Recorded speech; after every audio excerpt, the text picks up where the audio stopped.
ഇനി വരുന്നൊരു തലമുറയ്ക്ക് ഇവിടെ വാസം സാധ്യമോ, ഇവിടെ വാസം സാധ്യമോ. ഈ പാട്ട് പോലും 10-25 വർഷം മുന്നേ, ഏതാണ്ട് 30 വർഷത്തെ പഴക്കമുള്ള പാട്ടാണ്. അതും ഒരു വാർണിംഗ് സൈനാണ്.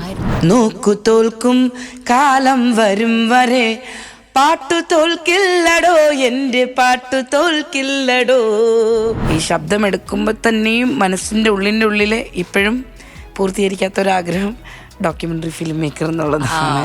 അതിനകത്ത് ശരിക്കും നഞ്ചമ്മ വരുന്നത്. അയ്യപ്പനും കോശിയിലല്ല. അയ്യപ്പനും കോശിയിൽ ശരിക്കും അതിനെ പ്ലേസ് ചെയ്തത് ഭയങ്കര പ്രോപ്പറായിട്ട് കൊമേഴ്ഷ്യലായിട്ട് പ്ലേസ് ചെയ്ത് ഒരു ഐഡന്റിറ്റി കിടക്കുന്നത് എപ്പോഴും ഫോക്ക് സിംഗർ എന്നാണ്.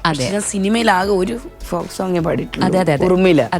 പ്രണയ സന്ധ്യയൊരു വെൺ സൂര്യന്റെ വിരഹമറിയുന്നുവോ, വെറുതെ നെഞ്ചിലൊരു വാർത്തിങ്കൾ തിരിയുമെറിയുന്നുവോ.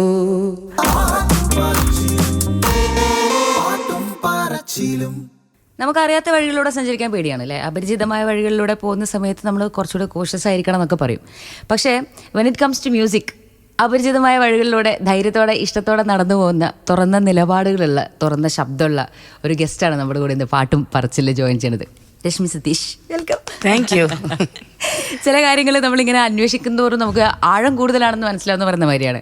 ഇവിടെ നമ്മുടെ ക്ലബ് എഫ് എമ്മിലേക്ക് ഇൻവൈറ്റ് ചെയ്യണം എന്ന് വിചാരിച്ച് ഇൻ്റർവ്യൂ എടുക്കണം എന്ന് വിചാരിക്കുമ്പോഴത്തേക്ക് റിസർച്ചേഴ്സിൽ മുങ്ങിത്തപ്പി കുളിച്ചപ്പോൾ വന്ന ഒരു മെസ്സേജാണ് ഇന്നലെ രാത്രി ലാസ്റ്റ് വന്ന message. I love you so much എന്ന് പറഞ്ഞൊരു മെസ്സേജ് ഉണ്ടല്ലോ. ഭയങ്കര രസമുള്ള ഒരു യാത്രയാണ് actually. The path you are taking is very very beautiful. പണ്ട് കുറച്ച് ബാക്കോട്ടേക്ക് വന്നു കഴിഞ്ഞാൽ 2008, 2014, 2017 അങ്ങനെ വരുമ്പോൾ ഓരോ ഇയറിലും നിലപാടുകൾ കൊണ്ട് വളരെ ഭംഗിയിൽ തിളങ്ങി നിൽക്കുന്ന ഒരാളാണ്. പ്ലസ് പാട്ട് കൊണ്ടും പ്രസൻറ്റേഷൻ കൊണ്ടും. നമുക്ക് ഈ ഒരു ടോക്ക് ഷോ ജസ്റ്റ് നോക്ക് തോൽക്കുന്ന വാക്ക്, ആ പാട്ടില്ല, ആ പാട്ടൊന്ന് പാടി തുടങ്ങാം. തോക്കു തോൽക്കും കാലം വരും വരെ നാക്കു തോൽക്കില്ലടോ, എൻ്റെ വാക്കു തോൽക്കില്ലടോ. നോക്കു തോൽക്കും കാലം വരും വരെ പാട്ടു തോൽക്കില്ലടോ, എൻ്റെ പാട്ടു തോൽക്കില്ലടോ. പാട്ടു തോൽക്കില്ലടോ, എൻ്റെ പാട്ടു തോൽക്കില്ലടോ. ഈ പാട്ട് ശരിക്കും നമ്മൾ സ്ക്രീൻ പ്രസൻസിൽ വരുമ്പം ഇങ്ങനെ ഒരു പുരുകൊക്കെ ചുളിച്ച് സ്ട്രേറ്റ് ആയിട്ട് നിന്നിട്ടുള്ള അവിടെ ചിരിച്ചിട്ട് ഞാൻ ആദ്യമായിട്ടാണ് സ്ട്രേറ്റ് ആയിട്ട് വന്നത്. ഓക്കെ, മുത്തയ്യ ഭാഗവതരുടെ അടുത്ത് നിന്നാണ് ചെറുപ്പത്തിലെ പഠിച്ചു വന്നതെന്ന് കേട്ടിട്ടുണ്ട്. ആ ഒരു ഓർമ്മ, ആ അദ്ദേഹവുമായിട്ട് ചേർത്ത് വെക്കാൻ പറ്റിയിട്ടുള്ള ചെറിയൊരു കീർത്തനത്തിൻ്റെ വിറ്റോ എന്തെങ്കിലും? അത് ഈ പറഞ്ഞ പോലെ വളരെ ചെറുപ്പത്തിൽ സ്കൂളിൽ പഠിച്ചിരുന്നു, പ്രൈമറി സ്കൂളിൽ പഠിക്കുമ്പോഴാണ്, 8 വയസ്സ് മുതൽ സമയത്താണ്. അപ്പോൾ പറഞ്ഞാൽ പാട്ടപ്പൂപ്പൻ എന്നാണ് വിളിക്കുന്നത്. അങ്ങനെ വിളിക്കാൻ പേര് ഞാനിങ്ങനെ ബോർഡിൽ എഴുതി കണ്ടിട്ടേ ഉള്ളൂ, അങ്ങനെ വിളിച്ചും പറഞ്ഞൊന്നുമില്ല. പാട്ടപ്പൂപ്പൻ്റെ അടുത്ത് പാട്ട് പഠിക്കാൻ പോകുന്നു എന്നുള്ളതാണ്. അപ്പം പുള്ളി ഒരു ക്രാഫ്റ്റ്മാനും കൂടെ ആയിരുന്നു, ഈ ഇൻസ്ട്രുമെൻസ് ഒക്കെ ഉണ്ടാക്കുകയും കൂടെ ചെയ്യുന്നൊരു മനുഷ്യനായിരുന്നു. അപ്പം അന്നത്ര ഏറ്റവും ചെറിയ ആളാണ് അവിടെ ഞാൻ പഠിക്കുന്നതിൽ ഏറ്റവും ചെറിയ ആളാണ്.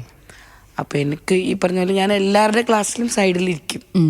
കൂടുതലും എനിക്കുള്ള ക്ലാസ്സും കേട്ട് പഠിക്കുന്നതും ഒക്കെ ആയിരുന്നു കൂടുതലും. അപ്പം എനിക്ക് തോന്നുന്നു എൻ്റെ പാഠം പഠിപ്പിക്കുന്നതിന് പുറമെ വലിയ കുറച്ച് സീനിയർ ആയിട്ടുള്ള ആൾക്കാരെയൊക്കെ പഠിപ്പിക്കുന്ന പാട്ടുകളൊക്കെ കേട്ട് പഠിക്കുന്നത്. അതാണ് ഈ സംഗീതത്തിന്റെ അപരിചിതത്വം പ്രശ്നമില്ലാത്തത് അല്ലേ. ഏതൊരു വഴിയിൽ സന്തോഷത്തോടെ നടക്കും മ്യൂസിക്കലി.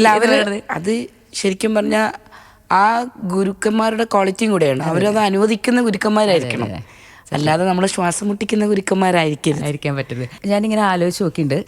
നീലാകാശം പച്ചക്കടൽ ചുവന്ന ഭൂമി, അസിസ്റ്റന്റ് ഡയറക്ടർ. ഓക്കെ, പിന്നെ മകരമഞ്ഞ് ലൊക്കേഷൻ്റെ കാര്യങ്ങളൊക്കെ നോക്കുന്നു. ഉറുമിയിൽ ഫോക്ക് മ്യൂസിക്കിൻ്റെ റിസർച്ച് സെൻറ്റർ തന്നെ നിങ്ങളായിരുന്നു. അങ്ങനെ എല്ലാം ഒന്നിച്ച് മൾട്ടി ടാലൻറ്റഡ് ആയിട്ട് കൊണ്ടുപോകുന്നത് അത് ആക്ച്വലി കോയിൻസിഡൻസ് ആണ്. ഞാൻ ഫിലിം ഇൻഡസ്ട്രിയിൽ വന്നത് മകരമഞ്ഞിലായിരുന്നു. ഓക്കെ, അപ്പോൾ ലൊക്കേഷൻ സൗണ്ട് റെക്കോർഡിസ്റ്റായിട്ട് മഹേഷ് നാരായണനില്ലേ, നമ്മുടെ ഡയറക്ടർ മഹേഷ് പറഞ്ഞിട്ടാണ് ഞാൻ ശരിക്കും അവിടെ പഠിച്ചുകൊണ്ടിരിക്കുന്ന കാലത്ത് SRT പഠിക്കുമ്പോൾ തന്നെയാണ് ഇത് ചെയ്യുന്നത്, ലൊക്കേഷൻ സൗണ്ടിന് വന്നത്. പക്ഷെ ആ cinema was acted by Santosh ശിവനാണ് അതിൻ്റെ ഹീറോ. മകരമഞ്ഞിൻ്റെ നായകൻ രവിവർമ്മയുടെ ഒരു ക്യാരക്ടർ ചെയ്യുന്ന പുള്ളിയായിരുന്നു. അപ്പോൾ നമ്മൾ ഈ ഒഴിവുവേളകളിലൊക്കെ ഇങ്ങനെ ഒരുമിച്ചിരിക്കുമ്പോൾ പാട്ടുകൾ പാടില്ലേ, ലെൻസാറിൻ്റെ മകനും എൻ്റെ ടീമിലുണ്ടായിരുന്നു. അപ്പോൾ നമ്മളൊക്കെ ഒരു സ്ഥലത്ത് താമസിച്ചിരുന്നേക്കെ.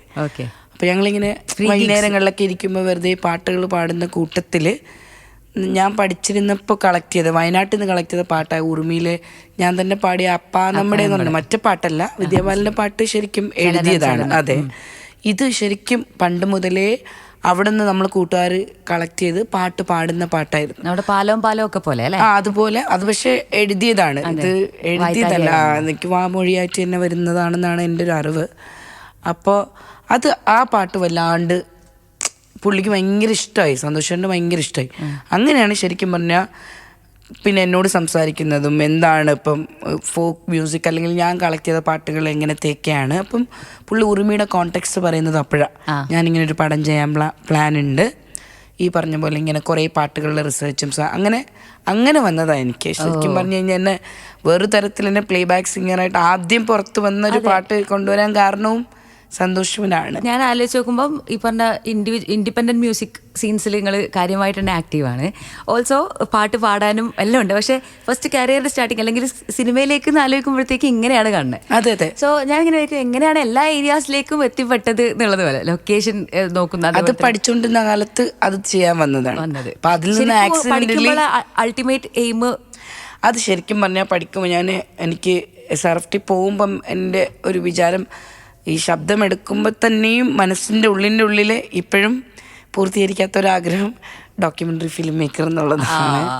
അപ്പോൾ അതിലേക്ക് എത്ര ദൂരം ഉണ്ടെന്നൊന്നും എനിക്കറിയില്ല. അത്യാവശ്യം ചില ഡോക്യുമെൻ്ററി സിനിമകളിലൊക്കെ പാടുകയും ചെയ്തിട്ടുണ്ട്. പാടിയിട്ടുണ്ട്. ഞാൻ ആദ്യം വർക്ക് ചെയ്ത് ഇതൊക്കെ കണക്കിലെടുക്കുന്നതിന് മുമ്പ് നോക്കിക്കഴിഞ്ഞാൽ 2005-06 നിലമ്പൂർ ഐഷനെ കുറിച്ചൊരു ഡോക്യുമെൻ്ററി നമ്മൾ ഒളിപ്പോരെന്ന് പറഞ്ഞ സിനിമ എടുത്തൊരാൾ മരണപ്പെട്ടു പോയി. ശശി എന്ന് പറഞ്ഞ വില്ലടം ശശി എന്ന് പറഞ്ഞ ശശിയേട്ടൻ്റെ ഈ നിലമ്പൂർ ഐഷത്താനെ കുറിച്ചുള്ള ഒരു ഡോക്യുമെൻ്ററിയിൽ അസിസ്റ്റൻറ്റ് ഡയറക്ടറായിട്ടാണ് ഞാൻ തുടങ്ങുന്നത്. അങ്ങനെ ഒരു മീഡിയയിൽ എൻ്റെ ഒരു അനുഭവം എന്ന് പറഞ്ഞു കഴിഞ്ഞാൽ അതിനകത്താണ് ഞാൻ 2 പാട്ടും പാടിയിട്ടുള്ളത്. ഒരു പാട്ട് പാടാം. ഇരുനാഴി മണ്ണിനായി ഉരുകുന്ന കർഷകൻ ഇരുകാലി മാടുകളായിരുന്നു. അങ്ങനെ പോകുന്നൊരു പാട്ടാണ്. ഞാൻ വരികൾ ഓർക്കുന്നില്ല. ഇത് പറഞ്ഞപ്പോൾ അതിന് കൂടെ ചേർത്ത് വെക്കുകയാണ് കാളി. നാടകം കാളി. ഓക്കെ, ഒരു സ്ട്രീറ്റ് നാടകങ്ങളിൽ നിന്നും പ്രൊഫഷണൽ നാടകങ്ങളിലേക്ക് വന്നതായിട്ടുള്ള ഒരു മാറ്റവും കൂടി ഉണ്ട്. സ്ട്രീറ്റ് നാടകം ശരിക്കും പറഞ്ഞു കഴിഞ്ഞാൽ ഒരു നാടകം പഠിക്കാനൊന്നും വിചാരിച്ചിട്ട് പോയതല്ല. ഞാൻ PG ചെയ്ത MSWയിലായിരുന്നല്ലോ. അപ്പോൾ MSWൻ്റെ ഒരു പഠന രീതി വെച്ചിട്ട് തെരുവ് നാടകങ്ങൾ അതിൽ നിന്ന് ഒഴിവാക്കാൻ പറ്റാത്തവയാണ്. ഇപ്പം നമ്മൾ പല അവയർനെസ് ആയിട്ടുള്ള കാര്യങ്ങളിൽ പോകുമ്പോൾ ഏറ്റവും കൂടുതൽ പാട്ടും പറച്ചിലുമായിട്ട് സ്ട്രീറ്റിൽ പെർഫോം ചെയ്ത് തന്നെയാണല്ലോ അത് കൺവേ ചെയ്യുക. അങ്ങനെയാണ് സ്ട്രീറ്റ് നാടകത്തിലേക്ക് വന്നത്. പിന്നീട് ഇത് ശരിക്കും പറഞ്ഞു കഴിഞ്ഞാൽ ഭയങ്കര ഈ നാടകം ലോകാധർമ്മിൽ ചന്ദ്രാസ് മാഷ് ഇത് ചെയ്യുമ്പോൾ ഇതിനകത്ത് ശരിക്കും ഞാൻ വരാൻ കാരണം എന്ന് എനിക്ക് തോന്നിയത് ഇതിനകത്ത് കാളിയും കൂളിയും ഉണ്ട്. ഇപ്പോൾ കൂളിയുടെ ക്യാരക്ടർ പലതും ലൈവായിട്ട് അതിനകത്ത് 8-9 പാട്ടുകൾ സ്റ്റേജിൽ പാടുന്നൊരു ക്യാരക്ടറാണ്. അപ്പം എനിക്ക് തോന്നുന്നു പാട്ടുകാരിയായിട്ടുള്ള എന്നെ അവിടെ ഒരു പ്രാധാന്യം ഉള്ളത് കൊണ്ടായിരിക്കണം ഓട്ടോമാറ്റിക്കലി. അതിൽ എനിക്ക് ഏറ്റവും സന്തോഷമുള്ളൊരു കാര്യം പാരീസ് ചന്ദ്രൻ എന്ന് പറഞ്ഞ മ്യൂസിക് ഡയറക്ടറാണ്. നമ്മുടെ ഖസാക്കിൻ്റെ ഒക്കെ ചെയ്ത ചന്ദ്രനാണ്, ഇന്ന് ജീവിച്ചിരിപ്പില്ല. ഈ പറയുന്ന പോലെ ആ നാടകത്തിൽ പ്രൊഡക്ഷൻ മുതൽ അഭിനയം മുതൽ മ്യൂസിക് ഉണ്ടാവുന്ന മ്യൂസിക് പ്രൊഡക്ഷനിലും ഹോൾ ത്രൂ എനിക്ക് ഇരിക്കാൻ പറ്റിയിട്ടുണ്ട്. അപ്പം അത്രയും വലിയ മനുഷ്യന്മാരുടെ കൂടെയൊക്കെ നമുക്ക് ടൈം സ്പെൻഡ് ചെയ്യാൻ പറ്റുന്നത് ഭീകര കാര്യമാണ്. ഞാൻ എപ്പോഴും അഡ്മയർ ചെയ്യുന്ന ചില മനുഷ്യരാണ് അവരൊക്കെ. അപ്പം അതിനകത്ത് ഓരോ പാട്ടും ചെയ്ത ചന്ദ്രേട്ടനാണ്. ഓർമ്മയുള്ള ഒരു വരി എനിക്കോണ്ട് കാളിയെ ആനയിച്ചു കൊണ്ടുവരുന്ന സമയത്ത് ആദ്യത്തെ ഒരു ശകലമാണിത്. മേനി തിരുമുടി ചുറ്റിക്കെട്ടി മിക പടാലി ഞൊറിഞ്ഞുടുത്ത് മേനി തിരുമുടി ചുറ്റിക്കെട്ടി മിക തരാനി ഞൊറിഞ്ഞൊടുത്ത് അങ്ങനെ പോകുന്നൊരു പാട്ടാണ്. കാളിയെ വർണ്ണിക്കുന്ന ഒരു പാട്ടാണ്. ഭയങ്കര രസമായിട്ടാണ് പുള്ളി ഓർക്കസ്ട്രേഷൻ ചെയ്തിരിക്കുന്നത്. ചെണ്ടയും എല്ലാം അതിൽ എന്തൊക്കെ ഓർക്കസ്ട്രകളുണ്ടോ, ഇൻസ്ട്രുമെൻറ്റ്സ് ഉണ്ടോ, അതൊക്കെ ചന്ദ്രേട്ടൻ തന്നെയാണ് വായിച്ചിരിക്കുന്നത് കേട്ടോ. അപ്പോൾ ഭയങ്കര ഭംഗിയായിട്ട് നമ്മൾ ചന്ദ്രാസ് മാഷിൻ്റെ ഫ്ലാറ്റിലിരുന്നാണ് വർക്ക് ചെയ്യുന്നത്. ഓരോ പാട്ടും ഇങ്ങനെ വെറുതെ റഫ് പാടിക്കും. പുള്ളി ചെണ്ട കൊട്ടി നോക്കും, അതിന് വേണ്ട വേറെ ഇൻസ്ട്രുമെൻറ്റുകൾ വായിക്കും. സോ നമ്മൾ ഇങ്ങനെ ഒരു വോക്കലിസ്റ്റ് എന്നോ അല്ലെങ്കിൽ ഒരു ചെറിയ ഇൻസ്ട്രുമെൻറ്റിലൊന്നും ഒതുക്കാൻ പറ്റുന്ന ഒരാളൊന്നും അല്ല കേട്ടോ ചന്ദ്രേട്ടൻ. ഭയങ്കര മഹാസാഗരം തന്നെ ആയിട്ടുള്ള. കോളേജ് കാലഘട്ടത്തിലേക്കാണ്. ലോകത്തിന്റെ സ്പന്ദനം ഫിസിക്സിലാണോ? തുടങ്ങിയത് ഫിസിക്സിലായിരുന്നു, പക്ഷെ ഇപ്പൊ മ്യൂസിക്കിലാണ് അല്ലേ? എന്തായിരിക്കും ലോകത്തിന്റെ സ്പന്ദനം നിങ്ങളെ സംബന്ധിച്ചിടത്തോളം? പാട്ടാണോ അല്ലെങ്കിൽ മ്യൂസിക് എലമെന്റ് മാത്രമാണോ അല്ലെങ്കിൽ കൊട്ടാണോ? സ്നേഹമാണ്. അതിന്ന് ബാക്കിയെല്ലാം ഉണ്ടാവില്ല. ഏത് സബ്ജക്റ്റോ എന്ത് വേണോ ഉണ്ടാവും. ബേസിക്കലി അങ്ങനെ ഒരു സാധനം ഇല്ലെങ്കിൽ 22 ഫീമെയിൽ കോട്ടയത്തിലെ നമുക്കൊരു ഭയങ്കര റഫായിട്ടുള്ള ബോൾഡായിട്ടുള്ള ഒരു ഗുണ്ടുണ്ട് ജയിലിലുള്ള, അല്ലേ? സുബൈദ പാവാണ്, ബ്യൂട്ടിഫുൾ ആണ്, നമ്മൾ സ്നേഹിച്ച് പോകുന്ന തരത്തിലുള്ള ഒരു ക്യാരക്ടർ തന്നെയാണ്. ഈ ഒരു ക്യാരക്ടറിനെ കുറിച്ചിട്ട് നിങ്ങളൊരു ഇന്റർവ്യൂവിൽ പറഞ്ഞാൽ ഞാൻ കേട്ടുള്ളതാണ്. അതായത് ഒരു ദിവസത്തെ ഷൂട്ടിന് ശേഷം എലാബറേറ്റ് ആയി പോകുന്ന ഒരു ക്യാരക്ടറാണ് സുബൈദേൻ്റെ എന്നുള്ളത്. അതെന്താ അങ്ങനെ സംഭവിച്ചേ? അല്ല, അത് ശരിക്കും പറഞ്ഞാൽ അത് ഇപ്പം വരുന്നത് ഭാസ്കരനും അതിൽ അഭിലാഷ് കുമാറിനുള്ളൂ അതിൻ്റെ സ്ക്രിപ്റ്റ് എഴുതിയ അബേട്ടനും ഒക്കെയാണ് വിളിക്കുന്നത് തന്നെ. അപ്പം എൻ്റെ അടുത്ത് പറഞ്ഞതും അങ്ങനെയാണ്, റിമാൻഡ് കൂടെ ഒരു ചെറിയ ക്യാരക്ടർ.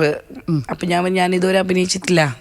ഇല്ല, അറിയാവുന്നുള്ള ആളല്ലേ, ജയിലിനകത്തുള്ളൊരു ചെറിയ ക്യാരക്ടർ എന്നുള്ളൊരു ജനറൽ സാധനമാണ് എൻ്റെ അടുത്ത് പറഞ്ഞു തന്നത്.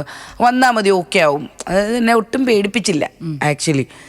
അപ്പം ഞാൻ വെച്ചാൽ ഓക്കെ, എന്തോ ഒരു ചെറിയ സാധനം എന്നുള്ള രീതിയിലായിരുന്നു. അപ്പം ഞാൻ കൽക്കട്ടയിൽ പഠിക്കുന്ന സമയത്താണ് ഇതിൻ്റെ ഷൂട്ട്. തുംകൂർ ജയിലിൽ വെച്ചിട്ടായിരുന്നു, ബാംഗ്ലൂർ തന്നെ ഉള്ള ഒരു പഴയ ജയിൽ. അവർക്കൊരു പുതിയ കെട്ടിടം വന്നപ്പോൾ ആ പഴയ ഒഴിഞ്ഞൊരു ജയിലുണ്ടായിരുന്നു, ആ ജയിലിൽ തന്നെയായിരുന്നു ഷൂട്ട്. അപ്പം അവിടെ നിന്നാണ് ഞാൻ വരുന്നതും ഇതിൽ അഭിനയിക്കുന്നത്. അപ്പോൾ ഇങ്ങനെ ആദ്യത്തെ ദിവസം വരുമ്പോഴാണ് നമ്മളിങ്ങനെ അറിയുന്നത് പ്രഗ്നൻ്റ് ആയിട്ടുള്ളൊരു ലേഡിയാണ് ചെയ്യുന്നത്, തമിഴാണ് സംസാരിക്കുന്നത് എന്നൊക്കെ. അപ്പോൾ എനിക്ക് തോന്നുന്നു ആദ്യത്തെ ദിവസം എടുത്ത ആ സീൻ മറ്റേ പ്രസവം ആ സമയത്തുള്ള ഒരു സീനും ഇൻട്രോ സീനും ആണെന്ന് തോന്നുന്നു. അപ്പം ആ സീൻ കഴിഞ്ഞപ്പോഴാണ് എനിക്ക് തോന്നുന്നത് ഈ ക്യാരക്ടർ ഇപ്പോൾ അഡാപ്റ്റേഷനിൽ ഈ ക്യാരക്ടർ വളരെ കുഞ്ഞാണ് ഒറിജിനൽ ഇതിൽ. അപ്പം അത് കഴിഞ്ഞപ്പോൾ ചിലപ്പോൾ അവർക്കും അറിയില്ലല്ലോ ഞാൻ എങ്ങനെയായിരിക്കും സ്ക്രീനിൽ, പിന്നെ ഈ ക്യാരക്ടറിനെ ഏത് തരത്തിൽ ഡെവലപ്പ് ചെയ്യണം. ചിലപ്പോൾ എന്തെങ്കിലും ആ ഒരു ദിവസം കഴിഞ്ഞപ്പോൾ തോന്നിയിട്ടുണ്ടാവും. അങ്ങനെയാണെന്ന് തോന്നുന്നു കുറച്ചധികം സീൻസുകൾ ഉണ്ടായിട്ടുള്ളത്. ഇടയ്ക്ക് വെച്ച് മൂളുന്നുണ്ട് മറക്ക ഒരു മരുന്നുമില്ല, മാറൻ നാട്ടുക്ക് തൂത് சொல்லு, മനുഷ്യർ പോരും നദിയില്ല. ഇത് ആക്ച്വലി ഇതും അഡാപ്റ്റേഷൻ ആണോ അല്ലെങ്കിൽ വായ്ത്താരിയാണോ അല്ലെ? അപ്പം ഇത് ശരിക്കും എനിക്ക് രമണി സാറുണ്ട്, ഡോക്യുമെൻ്ററി ഫിലിം മേക്കർ, അറിയാം, നാഷണൽ അവാർഡൊക്കെ കിട്ടിയ തമിഴ്നാട്ടിലെ രമണി. ഞാൻ ആ സമയത്ത് നിന്നിട്ട് സാറിന് വിളിക്കണം, സാർ എനിക്ക് എന്തെങ്കിലും ഒരു തമിഴ് ഫോക്ക് ലിറ്ററേച്ചറിൽ കുറച്ച് സോങ്സ്, അപ്പോൾ സാർ എനിക്ക് കുറച്ച് പാട്ടുകൾ അയച്ചു തരുന്നതാണ്. അതിൽ നിന്ന് ഞാൻ തന്നെ ഒരെണ്ണം പിക്ക് ചെയ്തിട്ട് പെട്ടെന്നൊരു 4 പേര് പഠിച്ചിട്ട് ഓൺ ദ സ്പോട്ടിൽ ഞാൻ ഇംപ്രവൈസ് ചെയ്ത. ഓക്കെ, അടിപൊളി. നഞ്ചമ്മേൻ്റെ കൂടെ ഉണ്ട് ഒരു ചെറിയ പോർഷൻ, കണ്ണനിക്ക് ആരാരോ എന്ന് പറഞ്ഞിട്ട് ഞാൻ ഷോർട്സിൽ കണ്ടതാട്ടോ. ആക്ച്വലി അത് കുറെ മുന്നേ എടുത്തതാന്ന് തോന്നുന്നു ആ വീഡിയോ. നഞ്ചമ്മയും നിങ്ങളുമായിരുന്നു നിന്നിട്ട് അല്ല, അത് ആ വീഡിയോ നമ്മുടെ ഈ കൊറോണയൊക്കെ കഴിഞ്ഞിട്ട് ഒരു കഴിഞ്ഞപ്പോൾ ഒരു വർക്ക്ഷോപ്പിന് വന്നപ്പോഴാണ് ആ വീഡിയോ എടുത്തത്. അതൊരു ഡേവിഡ് ഹാളിൽ അവരുടെ അട്ടപ്പാടിയിലുള്ള ട്രൈബൽ ഗ്രൂപ്പിൻ്റെ ഒരു വർക്ക്ഷോപ്പ് ഉണ്ടായിരുന്നു, അവരുടെ പെർഫോമൻസും ഉണ്ടായിരുന്നു, അവരുടെ ഈ ഇൻസ്ട്രുമെൻസിനെയും പാട്ടുകളെയൊക്കെ കുറിച്ചുള്ളൊരു വർക്ക്ഷോപ്പ് ഉണ്ടായിരുന്നു. അതിനപ്പോഴാണ് ചെറിയ ക്ലിപ്പ് എടുത്തത്. 8-9 കൊല്ലം മുമ്പ് നമ്മുടെ റാസി മുഹമ്മദ് എന്ന് പറഞ്ഞൊരാൾ, നമ്മുടെ FTA എന്നൊക്കെ പാസ് ഔട്ടായ റാസി, TK രാജകുമാറിൻ്റെ പടങ്ങളിലൊക്കെ ആർട്ട് ഡയറക്ടറായിരുന്നു അയാളാണ്. റാസി ഒരു പടം ചെയ്തിട്ടുണ്ട്, വെളുത്ത രാത്രികൾ, ദ വൈറ്റ് നൈറ്റ്സ് എന്ന് പറഞ്ഞിട്ട് ഒരു ഇൻഡിപെൻഡൻറ്റ് മൂവിയാണ്. അതിനകത്ത് ശരിക്കും നഞ്ചമ്മ വരുന്നത്. അയ്യപ്പനും കോശിയിലല്ല, അയ്യപ്പനും കോശിയിൽ ശരിക്കും അതിനെ പ്ലേസ് ചെയ്തത് ഭയങ്കര പ്രോപ്പറായിട്ട് കൊമേഴ്ഷ്യലായിട്ട് പ്ലേസ് ചെയ്തത്. പൃഥ്വിരാജിനെ അറിയോ? എനിക്ക് അറിയില്ല. അതെ, ശരിക്കും അത് ഇപ്പം പറഞ്ഞ സച്ചേട്ടൻ അതിനെ ഭയങ്കര പ്രോപ്പറായിട്ടുള്ളൊരു ഇടത്തിലേക്ക് അവരെ കൊണ്ടുവരാനായിട്ട് ഉള്ളൊരു പണി നടത്തിയിട്ടുണ്ട് എന്ന് വേണം പറയാൻ. അപ്പം അതിന് മുന്നേ നഞ്ചമ്മേനെ ആ ഒരു പ്രദേശത്ത് തന്നെ പോയി പരിചയമുള്ള ഒരാളാണ് ഈ റാസി. ആ സിനിമയിൽ വന്നിട്ട് നഞ്ചമ്മ ഒരുപാട് പാട്ടുകൾ പാടിയിട്ടുണ്ട് അതിനകത്ത്. അപ്പം അതിനകത്ത് ഈ പർട്ടിക്കുലർ പാട്ട്, നിങ്ങളിപ്പോൾ പറഞ്ഞ പാട്ട്, ശരിക്കും പറഞ്ഞാൽ ഒരു കുഞ്ഞ് മരിക്കുമ്പം ഈ പാട്ട് പാടുന്ന രീതിയിലാണ്. അപ്പോൾ ഈ നഞ്ചമ്മ പാടിയത് കേൾപ്പിച്ചിട്ട് എൻ്റെ ഒച്ചയിൽ ആ പാട്ട് മാത്രം റീപ്രൊഡ്യൂസ് ചെയ്തിട്ടുണ്ട്. എനിക്ക് ആ ക്യാരക്ടറിന് വേണ്ടിയിട്ടായിരിക്കും.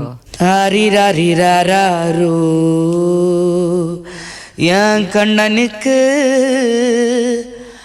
ആരിരാരി രാരാരോ താനാനു என் கண்ணனுக்கு ஆரிராரி ആരാരോ. പലയിടങ്ങളിലും അധികവും ഈ പറഞ്ഞ നാടൻ ഫോക്ക് ടച്ചിൽ നാടൻ ചൂരുള്ള അവതരണം ആയതുകൊണ്ടും പിന്നെ ചില പ്രസന്റേഷനുകളിൽ നമ്മളെ ഞാൻ നോട്ട് ചെയ്ത് വെച്ചത് അറിയോ, എന്തുകൊണ്ട് തീണ്ടലാണ്. ശരിക്കും പറഞ്ഞു കഴിഞ്ഞാല് അങ്ങനത്തെ കുറച്ച് സാധനങ്ങൾ നിങ്ങളെ കയ്യിൽ മാത്രം കണ്ടിട്ടുണ്ട്. അങ്ങനെയല്ല, ഇതിനകത്തൊരു പ്രശ്നമുണ്ട്. ഇപ്പം എൻ്റെ ഒരു ഐഡന്റിറ്റി കിടക്കുന്നത് എപ്പോഴും ഫോക്ക് സിംഗർ എന്നാണ്. ഞാൻ സിനിമയിലാകെ ഒരു ഫോക്ക് സോങ്ങേ പാടിയിട്ടുള്ളൂ, ഉറുമില്ല. പിന്നെ പാടിയിരിക്കുന്ന മുഴുവൻ വേറെ വേറെ പാട്ടുകളാണ്.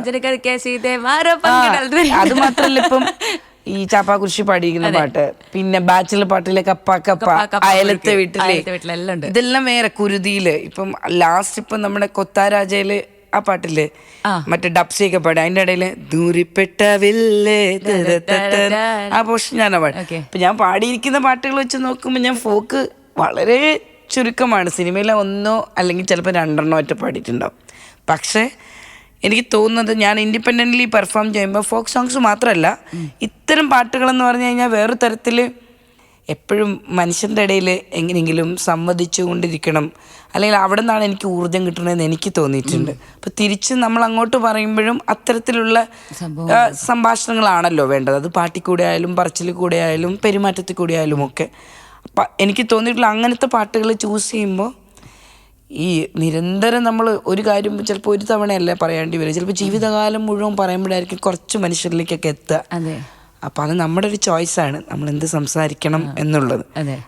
അതുകൊണ്ടായിരിക്കും എനിക്ക് തോന്നുന്നത് അത്തരത്തിലുള്ള പാട്ടുകളൊക്കെ ഒരു തരത്തിൽ ഞാൻ ചൂസ് ചെയ്യാൻ കാരണം. അത് എക്സിസ്റ്റിംഗ് പാട്ടുകൾ കൂടെയാണ് ചിലതൊക്കെ. ഇപ്പോൾ ബാൻഡിൽ ചിലത് ഒറിജിനൽസും ചിലത് എക്സിസ്റ്റിങ്ങും ചില സോഷ്യൽ റെലവൻ്റ് ഉള്ള സബ്ജക്റ്റുകളുടെ പാട്ടും ചിലത് നമ്മൾ തന്നെ എഴുതി ഉണ്ടാക്കിയ പാട്ടുകളും ഒക്കെ ഉണ്ട്. അല്ല, എനിക്ക് തോന്നുന്നു ഇപ്പം കവർ സോങ് ചെയ്യുക അല്ലെങ്കിൽ ഒരു പാട്ടിനെ റീക്രിയേറ്റ് ചെയ്യുക എന്നുള്ളത് കഴിവുള്ള അല്ലെങ്കിൽ സംഗീതം ഉള്ള ആൾക്കാർക്ക് പെട്ടെന്ന് ചെയ്യാം. പക്ഷേ ഇങ്ങനെ യുണീക്ക് സാധനങ്ങളെ പെറുക്കിയെടുത്തിട്ട് അതിനെ ഹൈലൈറ്റ് ചെയ്യുക എന്നുള്ളത് എല്ലാവർക്കും പറ്റണമെന്നില്ല. ഒന്നാമത്തെ ചോദ്യം, നിങ്ങൾ MSW ചെയ്യുന്നതിൻ്റെ ഭാഗമായിട്ടാണോ അട്ടപ്പാടിയിലും വയനാട്ടിലും അല്ല ആദിവാസി ഇതിൻ്റെ ഇടയിലേക്ക് ഉണ്ടായിരുന്നത്? ട്രൈബൽ വയനാട്ടിലാണ് പഠിച്ചത്. ഞാൻ പഠിക്കുന്നതിൻ്റെ ഇടയിൽ അതിൻ്റെ ഭാഗമായിട്ടാണോ അല്ലെങ്കിൽ? ഞാനതെ, എൻ്റെ specialization rural and urban community development ആയിരുന്നു. ഓക്കെ. അപ്പോൾ കൂടുതൽ സമയം നമ്മുടെ ഫീൽഡ് വർക്ക് ഇത്തരം കമ്മ്യൂണിറ്റികളിലായിരിക്കും. ഓക്കെ. രണ്ടാമത് എനിക്ക് തോന്നുന്നു ഫോക്ക് സിംഗർ എന്ന് ആൾക്കാർ ചിന്തിക്കാനുള്ള കാരണം ഇനി വരുന്നൊരു തലമുറയ്ക്ക് എന്നുള്ള പാട്ടിനെ ശരിക്കും ഈ തലമുറയിലേക്ക് കൊണ്ടുതന്നത് കവിതയാണ്. അത് നിങ്ങളാണ് കൊണ്ടുതന്നത് നമുക്ക് ഈ തലമുറയിലേക്ക്. ആക്ച്വലി അത് ഒരുപാട് കാലഘട്ടം മുമ്പ് ഉണ്ടായിട്ടുള്ള പാട്ടല്ലേ, 10-25 വർഷം മുന്നേ ഇഞ്ചക്കാട് ബാലേന്ദ്ര സാർ എഴുതിയിട്ടുള്ള പാട്ടാണ്. പക്ഷെ അത് പിന്നീട് ഡൈനാമിക് ആക്ഷൻ പോലത്തെ ഗ്രൂപ്പും ശാസ്ത്രസാഹിത്യ പരിഷത്തും ഒക്കെ പാടിയിരുന്നു. ഞാൻ തന്നെ കേൾക്കുന്നത് കനവില ചാത്തി എനിക്ക് പാടി തന്നപ്പോഴാണ്. നമ്മൾ ഓൾട്ടർനേറ്റ് എഡ്യൂക്കേഷൻ സ്കൂൾ കാണാൻ പോയപ്പോൾ അവിടുത്തെ ഒരു പയ്യൻ കാട് കാണാൻ പോയപ്പോൾ അവിടെ നിന്ന് റാൻഡംലി പാടിത്തന്നെയാണ് ഈ പാട്ട്. പിന്നീട് ആ പാട്ട് എനിക്ക് ആ മൊമെൻ്റ് മുതൽ ആ പാട്ട് എന്നെ ഭയങ്കര സ്വാധീനിച്ചു. പിന്നെ ഞാനത് പഠിച്ചു. എവിടെയൊക്കെ എനിക്ക് ആ പാട്ട് പ്രസൻറ്റ് ചെയ്യാൻ പറ്റും തോന്നിയോ അവിടെയൊക്കെ ഞാനത് പാടിയിട്ടുണ്ട്. അത് വളരെ വളരെ കാലഘട്ടം മുന്നെയാണ്, 2004-05 കാലഘട്ടങ്ങളിലാണ് ഇത് ആദ്യം എന്നിലേക്ക് വരുന്നത്. പിന്നെ എത്ര കാലം കഴിഞ്ഞിട്ടാണ് നിൽപ്പ് സമരം വരുന്നത്? എനിക്ക് തോന്നുന്നു 2014 ആ സമയം 14-15 ആ സമയത്താണ് ശരിക്കും പറഞ്ഞാൽ നിൽപ്പ് സമരം വരുന്നതും ഫോർട്ട് കൊച്ചിയിൽ അതിൻ്റെ ഐക്യദാർഢ്യത്തിന് ഞാൻ പാടുന്നതും ഒക്കെ. അപ്പം ശരിക്കും പാട്ടുണ്ടായത് അതിനു മുന്നേ. ഞാൻ കേട്ടത് 2005-6 4 കാലഘട്ടങ്ങളിൽ. അത് കഴിഞ്ഞിട്ട് പിന്നെ അത് വേറെ തരത്തിൽ ജനങ്ങളിലേക്ക് എത്തിയത് ഈ 2014 കാലഘട്ടങ്ങളിൽ. അപ്പം എനിക്ക് തോന്നുന്നു ചില സാധനങ്ങളുടെ പവർ എന്ന് പറഞ്ഞാലേ മറ്റേ അമരത്വം എന്നൊക്കെ പറയില്ലേ, ചില കാര്യങ്ങളൊക്കെ ഉണ്ടാവുന്ന അമരത്വം പോലെയാണ് ആ പാട്ടിന് ഉണ്ടായിട്ടുള്ളത്. എന്തു തന്റെ തീണ്ടാലാണ് തമ്പൂരാണ്ട് തീണ്ടല്, എന്തു തന്റെ തീണ്ടലാണ്, എന്തു തന്റെ തീണ്ടലാണ് തമ്പുരാണ്ട് തീണ്ടല്. ആകാശത്തം പെയ്താൽ ആകാശം തുളയുമോ, ആകാശത്തം പെയ്താൽ ആകാശത്തം പെയ്താൽ ആകാശം തുളയുമോ. എന്തു തന്റെ തീണ്ടലാണ് തമ്പൂരാന്റെ തീണ്ടല്, എന്തു തന്റെ തീണ്ടലാണ്, എന്തു തന്റെ തീണ്ടലാണ് തമ്പൂരാന്റെ തീണ്ടല്. തൊട്ട് തീണ്ടാല് കറുക്കുമോ ചുവക്കുമോ, തൊട്ട് തീണ്ടാല് കറുക്കുമോ ചുവക്കുമോ, തീണ്ടാല് കറുക്കുമോ തീണ്ടാല് ചുവക്കുമോ, തീണ്ടിയാല് കറുക്കുമോ തീണ്ടിയാല് ചുവക്കുമോ വെളുക്കുമോ എന്തു തൻ്റെ തീണ്ടാലാണ് തമ്പൂരാൻ്റെ തീണ്ടല് എന്തു തൻ്റെ തീണ്ടലാണ് എന്തു തൻ്റെ തീണ്ടലാണ് തമ്പുരാൻ്റെ തീണ്ടല്. എന്ത് പാട്ടല്ലേ, നല്ല വരികളും. അത് ഇതുപോലത്തെ കുറച്ച് സാധനങ്ങൾ നിങ്ങളെ കയ്യിൽ മാത്രമേ ഞാൻ കണ്ടിട്ടുള്ളൂ എന്നുള്ളതാണ്. ഇതൊക്കെ ഇവിടെ നിൽക്കുന്നത് ഞാനടുത്ത് ഒരുപാട് പേര് അത് ചെയ്യുന്നുണ്ട് കേട്ടോ. ഞാൻ മാത്രമല്ല, ഒത്തിരി മനുഷ്യരത് ചെയ്യുന്നുണ്ട്. ഈ പറഞ്ഞ പോലെ ചിലപ്പം ചില മനുഷ്യർ ചിലരല്ലേ ശ്രദ്ധിക്കുന്നുണ്ടാവുള്ളൂ. ഈ കൽക്കട്ടയിൽ പഠിക്കാൻ പോയി ഓഡിയോഗ്രാഫി, അത് ഈ പറഞ്ഞ ഡോക്യുമെൻ്ററി സിനിമ എടുക്കണം എന്നുള്ള ആഗ്രഹവുമായിട്ട് നടക്കുന്നത് കൊണ്ട് ഓഡിയോഗ്രാഫി കൽക്കട്ട എന്ന് പോയതാണോ, അല്ലെങ്കിൽ ബൈ ചാൻസ് അവിടെ എത്തിപ്പെട്ടു നിയോഗം പോലെ അങ്ങനെയാണോ? ഇല്ല അല്ല, അത് വളരെ പ്ലാൻഡ് ആയിട്ട്. ഞാൻ ജോലി ചെയ്തുകൊണ്ടിരിക്കുന്നത് എനിക്കൊരു ചെറിയൊരു സർക്കാർ ജോലി ആ സമയത്ത് ഉണ്ടായിരുന്നു. എഡ്യൂക്കേഷണൽ ഡിപ്പാർട്ട്മെന്റിലെ അഡ്മിനിസ്ട്രേഷൻ സെഷനിൽ എന്തോ. ഓക്കെ, ഞാൻ ഹെൽത്തിലായിരുന്നു ആദ്യം, പിന്നെ മെഡിക്കൽ എഡ്യൂക്കേഷനിലോട്ട് മാറി. അപ്പോൾ ശരിക്കും പറഞ്ഞാൽ ആ കാലഘട്ടത്തിൽ എഴുതണമെന്ന് ആഗ്രഹമുണ്ട്. അപ്പോൾ അവിടെ പഠിച്ചിറങ്ങിയ ഒത്തിരി മനുഷ്യരെ പരിചയം ഉണ്ടായിരുന്നു. അപ്പോൾ അവിടെ പഠിക്കുമ്പോൾ നമുക്ക് കിട്ടുന്നൊരു മുഴുവൻ ഓറിയൻറ്റേഷൻ ഉണ്ടല്ലോ, ഇതിനെക്കുറിച്ച് കിട്ടുന്നൊരു ടെക്നിക്കൽ നോളജ് ഉണ്ട്. നോളജിനപ്പുറം നമ്മുടെ ലൈഫിൽ കിട്ടുന്നൊരു എക്സ്പീരിയൻസ് ഉണ്ട് ആക്ച്വലി. അത് കാരണം ഇന്ത്യയിൽ തന്നെയുള്ള 2 ഇൻസ്റ്റിറ്റ്യൂട്ടുകളിൽ ഒരെണ്ണത്തിലാണ് പഠിക്കാൻ പോകുന്നത്. അതിനകത്ത് ഒരു സ്ട്രീമിൽ 10 പേരേ ഉണ്ടാവുള്ളൂ. അതിനകത്ത് നമ്മൾ 6 പേരിൽ ഒരാളാവണം, എന്നാലും നമുക്ക് അവിടെ അഡ്മിഷൻ കിട്ടുള്ളൂ. ഈ പറഞ്ഞ 10 പേരും ഓരോ ക്ലാസ്സിലെയും 10 പേരെന്ന് പറഞ്ഞാൽ ചിലപ്പോൾ 10 സംസ്ഥാനങ്ങളിൽ നിന്നുള്ളവരായിരിക്കും. കേരളത്തിലെ ആദ്യത്തെ സ്റ്റുഡന്റ് നിങ്ങളായിരുന്നു എന്നും കേട്ടു. അവിടെ കേരളത്തിൽ നിന്ന് പോയി പഠിച്ചല്ല, കേരളത്തിൽ നിന്ന് ആദ്യം പോയി പഠിച്ച ഒത്തിരി മനുഷ്യരുണ്ട്. സ്ത്രീകളായിട്ടുള്ള സ്റ്റുഡന്റ് ചിലപ്പോൾ ഞാനായിരിക്കും. കേരളത്തിൽ നിന്ന് പോയി പഠിച്ച ആദ്യത്തെ പെൺകുട്ടി ചിലപ്പോൾ ഞാനായിരിക്കും. അതല്ലാണ്ട് അമൽ നീരദ് മുതലുള്ളവർ അവിടുത്തെ ഒരുപാട് പേരുണ്ട്. അവിടെ കൽക്കട്ടയിലെ പൊതുവിൽ നമ്മളിപ്പോൾ ഈ നാട്ടിൽ കാണുന്ന മാതിരിയല്ല, അവിടെ കുറച്ചുകൂടി ഒരു ഫീമെയിൽ ഡോമിനൻസ് ഉണ്ട്, അല്ലെങ്കിൽ ഒരു ആക്ടിവിസ്റ്റിന്റെ മോഡുള്ള സ്ഥലമാണ് എന്ന് ഇക്വാലിറ്റി ഉണ്ടെന്ന് പറയാനാണ് എനിക്ക് ഇഷ്ടം. ഓക്കെ, അവിടെ നിന്നാണോ നിങ്ങളെ ഒരു ലൈഫ് ടോട്ടൽ ചേഞ്ചിലേക്കോ അല്ലെങ്കിൽ ഒരു ബോൾഡ്നെസ്സിലേക്കോ? പറഞ്ഞ പോലെ അങ്ങനെയൊന്നുമല്ല. അതിന് ഭയങ്കര ചെറുതിലേ മുതലേ നമ്മളെ കൊണ്ട് ചെയ്യിക്കുന്ന കാര്യങ്ങളൊക്കെ ഉണ്ടല്ലോ. ഇപ്പം അച്ഛനമ്മയും വളർത്തുമ്പോൾ തന്നെ ഒരു കുഞ്ഞു കടയിലൊരു സാധനം മേടിക്കാൻ പറഞ്ഞു വിടുന്ന മുതൽ, ഒരു പോസ്റ്റ് ഓഫീസിൽ അല്ലെങ്കിൽ ഒരു ബാങ്കിൽ ഒരു കാര്യം ചെയ്യാൻ പറഞ്ഞു വിടുന്ന മുതൽ അതൊക്കെ നമ്മളെ ഹെൽപ്പ് ചെയ്തിട്ടുണ്ട്. അത് കഴിഞ്ഞിട്ട് ഒരു കാലഘട്ടം കഴിഞ്ഞിട്ട് വയനാട്ടിലേക്കാണ് നമ്മൾ ഒറ്റയ്ക്ക് യാത്ര ചെയ്ത് തുടങ്ങുന്നത്, പോയി വരുന്നത്. അപ്പം ഇതിന് എല്ലാത്തിനും സ്റ്റെപ്പ് ബൈ സ്റ്റെപ്പ് വളർച്ചയുണ്ട്. അത് നമുക്കറിയില്ല നമ്മൾ എങ്ങനെയാ പോകുന്നതെന്ന്. കൽക്കട്ട എത്തിയപ്പോഴുള്ളൊരു ഗുണം എന്ന് പറഞ്ഞു കഴിഞ്ഞാൽ, ഞാനിവിടെ ഈ കർണാട്ടിക് ക്ലാസിക്കലിൽ മാത്രം പഠിച്ച ഒരാളാണ്, കച്ചേരി മാത്രം ചെയ്തുകൊണ്ടിരുന്ന ആളാണ് ഒരു കാലഘട്ടം വരെ. അപ്പോൾ നമ്മൾ എല്ലാവരും കേൾക്കുന്ന പോലെ സിനിമാ പാട്ടുകളും കേട്ടുകൊണ്ടിരുന്നു. ഇപ്പോൾ വയനാട്ടിലോട്ട് വന്നപ്പോഴാണ് ഈ പറഞ്ഞ കുറേ പാട്ടുകൾ കളക്ട് ചെയ്ത് പാടാൻ തുടങ്ങി. ഇപ്പോൾ പലതരം പാട്ട് കേട്ടു. കൽക്കട്ടയിലോട്ട് പോയപ്പോൾ അതിൻ്റെ വലിപ്പം കൂടി. വേൾഡ് മ്യൂസിക് എന്ന് പറയുന്ന ഏരിയയിലോട്ട് കടക്കാൻ പറ്റി, ഒരുപാട് മ്യൂസിഷ്യന്മാരെ കേൾക്കാൻ പറ്റി, പലരുടെ കൂടെയും വർക്ക് ചെയ്യാനും പെർഫോം ചെയ്യാനും പറ്റി. അപ്പോഴാണ് മനസ്സിലായത് ഇതൊരു ഒരു ജോണറിലൊന്നും ഒതുങ്ങി നിൽക്കുന്ന കാര്യമൊന്നുമല്ല, ഇത് ഭയങ്കര കടൽ പോലത്തെ സാധനമല്ലേ. അപ്പം നമുക്കിഷ്ടപ്പെട്ട എല്ലാ ജോണറും കൂടെ കൂട്ടി ഒറ്റ ഇതിൻ്റെ കീഴിൽ കൊണ്ടുവരുമ്പോഴാണ് രസ എന്ന് പറഞ്ഞ ബാൻഡിൻ്റെ കോൺസെപ്റ്റ് എനിക്ക് വരുന്നത്. കാരണം വെച്ചാൽ അതിനകത്ത് എനിക്കെന്തും പറയാൻ പറ്റണം, ഏത് സ്റ്റൈലുള്ള പാട്ടും പ്രസൻറ്റ് ചെയ്യാൻ പറ്റണം. എനിക്ക് ഫീൽ ചെയ്യുന്ന, എനിക്ക് പ്രസൻറ്റ് ചെയ്യണമെന്ന് ഫീൽ ചെയ്യുന്ന എല്ലാ പാട്ടുകളും അതിനകത്ത് പാടാൻ പറ്റണം. അങ്ങനെയാണ് ആ ഒരു കോൺസെപ്റ്റിലേക്ക് എത്തിച്ചേരുന്നത്. ബാൻഡിന്റെ പെർഫോമൻസ് കേട്ട് നല്ല രസമാണെന്ന് നമ്മൾ പറയണം. കേട്ടോക്കെ പറയാം. ഇല്ല, നല്ല പെർഫോമൻസ്. മ്യൂസിക് മോജുവിലത്തെ ഞാൻ ഫോളോ ചെയ്യലുണ്ട്. അന്ന് മുതലേ ജോബ് കുര്യൻ്റെ ഒരു പാട്ട് പാടിയിട്ടുണ്ടായിരുന്നു മ്യൂസിക് മോജുവിൽ പണ്ട്. അതിൽ നിങ്ങളെ അതായത് കോമ്പോസിഷൻ ഭയങ്കര ഡിഫറെൻ്റ് ആയിട്ടുള്ളൊരു പാട്ടാണ് അത്. കുറേ നോട്ട്സ് മേജറിൽ പോകുമ്പോൾ പെട്ടെന്ന് ഒരു മൈനറിലേക്ക് പോയിട്ട് വേറൊരു മൈനർ മൂഡിൽ കൊണ്ട് അങ്ങനെ പോകുന്നൊരു പാട്ടാണ്. അതിൻ്റെ ഒരു പോർഷൻ എനിക്കൊന്നും അനുപല്ലവിയിലെ പോർഷനാണ് നിങ്ങൾ ചേർത്ത് പാടുന്നൊരു പോർഷൻ ഉണ്ട്. അത് നിങ്ങളൊരു ഓർമ്മ ഉണ്ടോ? അത് അതിൻ്റെ ഒരു പോർഷൻ പാടിത്തരാമോ? പൊലിയോ പൊലി പൊലിയോ പൂവലിയോ തേനൊലിയോ പൊലിയോ പൊലി പൊലിയോ പൂവലിയോ തേനൊലിയോ, അങ്ങനെ തുടങ്ങുന്ന. പിന്നെ അത് കഴിഞ്ഞിട്ട് പിന്നെ ജോബ് പിന്നെ പാടുന്നുണ്ട്. അത് കഴിഞ്ഞ് കൈകൊട്ടി പാടാനായി ചോടും വയ്ക്കാടാനായി തിരുമുറ്റത്താറാടാനാളുണ്ടോ, വാതുമ്പി തുള്ളാനായി പൊയ്ക്കാലം മാറാനായി മാവേലി തിരുമയിലൊന്നൊന്നായി. ഭയങ്കര രസമുള്ള പാട്ട്. അങ്ങനെ പോകുന്നത് ഭയങ്കര രസമുള്ള ഓണത്തിൻ്റെ ഒരു പാട്ടാണ്. ജോബ് ചെയ്തൊരു 12 കോമ്പോസിഷൻ ഉണ്ടായിരുന്നു, പലരെയും ഫീച്ചർ ചെയ്തിട്ട്. അതിൽ ഭയങ്കര ഡിഫറെൻ്റ് ആയിട്ടുള്ളൊരു സാധനമായിരുന്നു ഇത്. ഇതിനകത്ത് ഈ പറഞ്ഞ ഈ ഇൻസ്ട്രുമെന്റൽ സെക്ഷനും ഭയങ്കര രസമുള്ളൊരു സെക്ഷനല്ലേ, ഗ്രൂപ്പ് ചെണ്ടകൊട്ടും ഒക്കെ ഉണ്ട് അതിനകത്ത് അല്ലേ? ചെണ്ടയും മറ്റേ ബീഗിൾ പോലത്തെ സാധനങ്ങളും സാക്സും ഒക്കെ ഉണ്ടായിരുന്നു. ഒരു വൻ വെറൈറ്റി, അല്ലെങ്കിൽ കോമ്പോസിഷൻ തന്നെ വെറൈറ്റി ആയിട്ട് തോന്നി എനിക്ക്. ഞാൻ വെച്ചേ ഇത് ഇവിടുന്ന് ഇവിടേക്കാ കൊണ്ടുപോകുന്ന പാട്ട് എന്നുള്ളത് പോലെ നല്ല രസമുള്ള പെർഫോമൻസ് ആയിരുന്നു അത്. കൈ നിട്ട് ചോദിക്കുക, ഞാൻ കണ്ടിട്ട് നിങ്ങൾ മുന്നേ പാടിയിട്ടുള്ളത് യൂട്യൂബിൽ പണ്ടറ്റ പ്രണയസന്ധ്യ ഒരു ഇതൊക്കെ ആടുന്നു പൊക്കി. എനിക്ക് ഭയങ്കര ഇഷ്ടമുള്ളൊരു സിംഗറാണ് ബോംബെ ജയശ്രീ, ഒന്നാമത്തെ കാര്യം. പിന്നെ ഇഷ്ടപ്പെട്ടൊരു രാഗമാണ് ശുഭബന്ധു ഒരാളി. ഇഷ്ടപ്പെട്ടൊരു സിനിമയാണ് ഒരേ കടൽ. എല്ലാം കൂടെ ചേർന്നിട്ട് അങ്ങനെ ഭയങ്കര ഇഷ്ടം കൊണ്ട് പേഴ്സണലി നമുക്ക് ചില ഇഷ്ടങ്ങളുണ്ട്. നമ്മൾ പെർഫോം ചെയ്യുന്നതല്ല, ചിലപ്പോൾ നമ്മുടെ പേഴ്സണൽ സ്പേസിൽ നമ്മളിരുന്ന് പാടാൻ. ഇപ്പം ഞാൻ അല്ലാതെ തന്നെ സോഷ്യൽ മീഡിയകളിൽ പ്രാക്ടീസ് വീഡിയോ ഇടുമ്പോൾ കാണാം, ഞാൻ ഒരിക്കലും സ്റ്റേജിൽ പാടുന്ന പാട്ടുകളല്ല പാടിയിട്ട്, ഏതെങ്കിലും സിനിമ പാട്ടുകളായിരിക്കും. തമിഴാവാം, ഹിന്ദി ആവാം, മലയാളം ആവാം. അപ്പോൾ അതിൽ ഒരു പേഴ്സണൽ ഫേവറേറ്റുകളിലൊന്നാണെന്ന് കൂടെ പറയാം.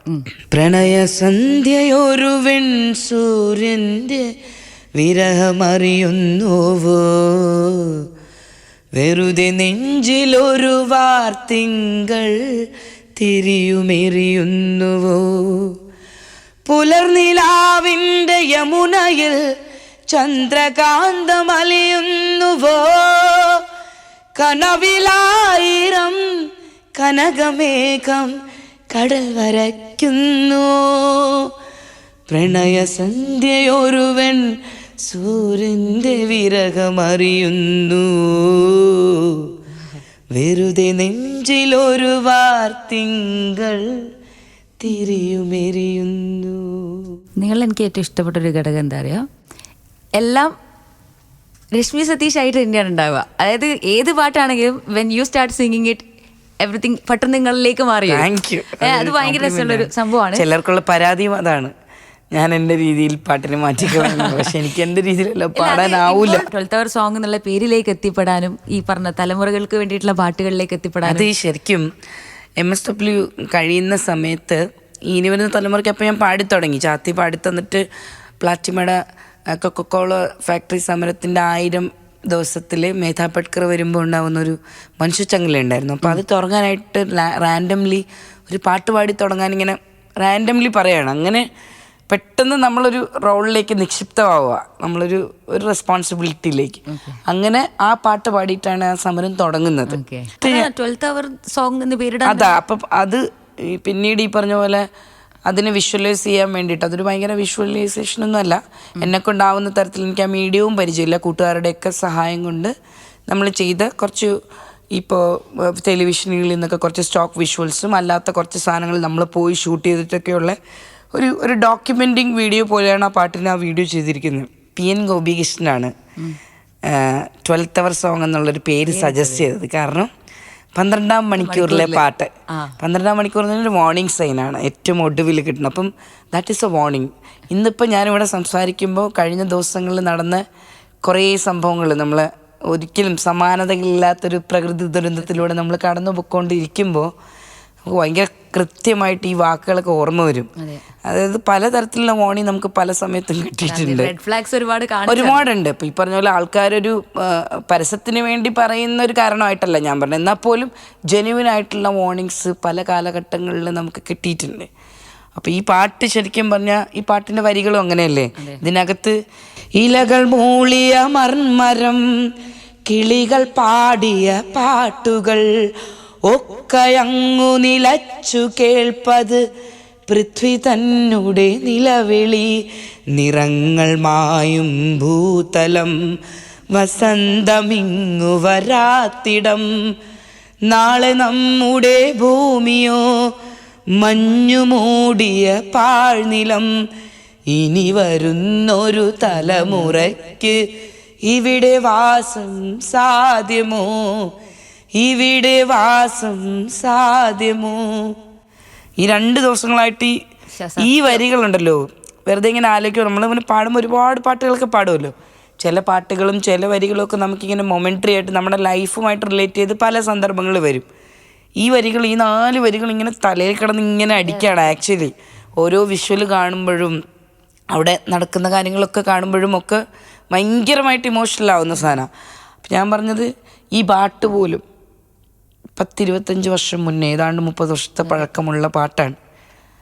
അതും ഒരു വാർണിംഗ് സൈനാണ്. അതൊരു ദീർഘദൃഷ്ടിയിൽ തന്നെ പല സ്റ്റഡീസും ഒരു വാർണിംഗ് സൈനായിരുന്നു. പിന്നെ ഈ പറഞ്ഞ പോലെ സിസ്റ്റം, എല്ലാ ആൾക്കാരും ഉൾപ്പെടുന്ന സിസ്റ്റം ഒരുമിച്ച് മനുഷ്യന്മാർ മനസ്സിലാക്കി തുടങ്ങണം. മനുഷ്യരിൽ നിന്ന് തുടങ്ങി, ആ കമ്മ്യൂണിറ്റിയിൽ നിന്ന് തുടങ്ങി, ആ സിസ്റ്റവും കൂടെ മനസ്സിലാക്കി വരുമ്പം മാത്രമേ നമുക്ക് സസ്റ്റൈനബിൾ ആയിട്ടുള്ള പല സാധനത്തിലോട്ട് എത്താൻ പറ്റുള്ളൂ.